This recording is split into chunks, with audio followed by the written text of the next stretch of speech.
Now this is the commentary that a lot of you guys have been waiting for, as when I sent out a tweet last week saying 20 favourites on this and I will upload a commentary about my first experience at a strip club, you guys smashed it, as that tweet is now almost at 50 favourites. And I know that sounds pretty stupid to say, but for me it weirded me out a little bit because out of all of my time on YouTube or doing anything gaming related, I've never spoken about my personal life and what I get up to because it's just not my thing, to be honest with you. I'm a pretty private guy. But if you want to see more commentaries like this, you know, drop a comment in the comment section. If I can do a commentary off it, or if you want to know anything in particular, then screw it. I might do this more often depending on how this video does. But anyway, in the background you can see a Modern Warfare 2 gameplay with the Scar on TDM on Afghan. Now all you need to know is that I beast these guys. I put these kids in the bin, as I say, and yeah, just sit back, relax and enjoy, as this commentary is going to be all about my first experience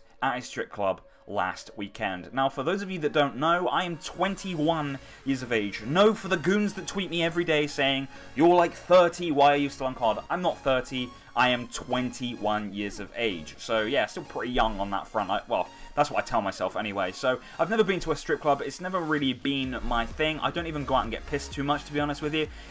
Yeah, I'm just one of those guys that don't really like getting pissed all the time. So yeah, why did I go to a strip club to begin with? Well, my best friend of 8 years basically has just gone through a little bit of a nasty breakup with his girlfriend. He was with her for around 3 or 4 years, and he was like, mate, do you mind if I come up to London? You know, we'll just go on a night out. I just want to take my mind off things because, you know, things are a bit shit at the minute. I said, mate, seriously, no worries. Come on up to London.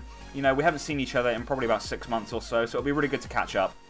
So that's exactly what happened. So he came up, we went out to Leicester Square. Most of you guys know what Leicester Square is or where it is. So yeah, it's amazing for the nightlife, to be honest with you. It is just, yeah, a beautiful part of London, and that sounds so homo, I know, I'm sorry. But yeah, so we went to Leicester Square, we had a few drinks at a pub, and then he turns around to me with a cheeky grin on his face saying, mate, let's go to a strip club. And I was like, what? Why do you want to go to a strip club for? He goes, because I used to go there with my girlfriend, they all know me, I get free drinks, and I want to see some tits. And that was a good answer, to be fair, but I still wasn't keen, so he turns around and goes, yeah, but mate, I'm sad. I'm sad, you know, I've just broken up with my girlfriend, she was my world, you know, this is really going to help me. So I went, oh, for fuck's sake, alright, come on then. So anyway, we went through the doors, paid our entry fee. Yes, you've got to pay to see tits, folks. And as soon as you walk in, you are surrounded in half-naked or just completely naked women. And that sounds like I'm a complete virgin and I'm like, oh, naked women, lots of boobies. No, it's not like that. It was a big shock because there were at least 80 women literally hanging around the door. And that's a lot. Like, seriously, a lot. So that's essentially 160 tits. Like, do you know what I mean? It was just like, whoa, fuck. Like, I wasn't expecting that.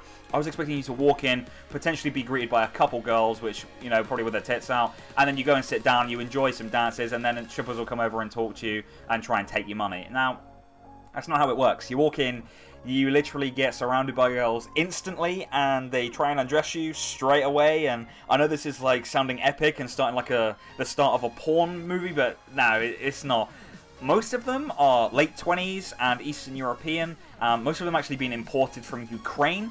So a lot of them, their English is fairly limited, which for some of you is a massive turn on. You're like, yes, bitches don't speak English. But no, seriously, it was a lot to take on board as you walked in, and it was very, very rapey, to be honest with you, because they are literally on your case. From the moment you walk up to that bar to the moment you sit down, you cannot have a moment's peace. So if you think you're going to go in there, enjoy some dances on the main stage, like pole dancing and all that kind of stuff, you physically can't do it because you're just going to get harassed by other strippers. Strippers do compete with other strippers to actually get your money, and it's pretty hostile, to be honest with you. I don't know if it was just because of the club I went to, but it was very much like if you were talking to a stripper, another one would come over and try and steal you away, which means people are constantly fighting over you.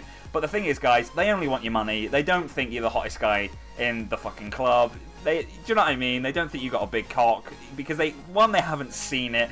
Two, they're just bullshitting you to make you feel better and make you spend your money, and it's not going to be the case. But yeah, that was the experience at the strip club. But I've got a happy ending for you guys. So my friend who broke up with his girlfriend, he was still feeling sad. He had about 4 lap dances, and the last girl we got a lap dance from, fairly hot to be fair, probably about 23, 24. He turns around and said, look, you know, I'm really interested in getting your number. I think you're a beautiful girl, and, you know, I'd be really keen to, you know, just meet up again. I'll take you out for dinner. And she goes, oh, you know, I'm not too sure. So he gives the best lie potentially, of all time. Because he turns around and says, well, that's understandable, you know, I can understand why you wouldn't be interested in someone who works for the Foreign Office as a spy. I shit you not, she took out her phone, she forced him to put in her number, and they are still texting to this day. No joke. But if you enjoyed this video, please do drop a like. Any thoughts on this commentary or any potential commentaries you want to see, drop a comment. And as always, hit that subscribe button. Cheers.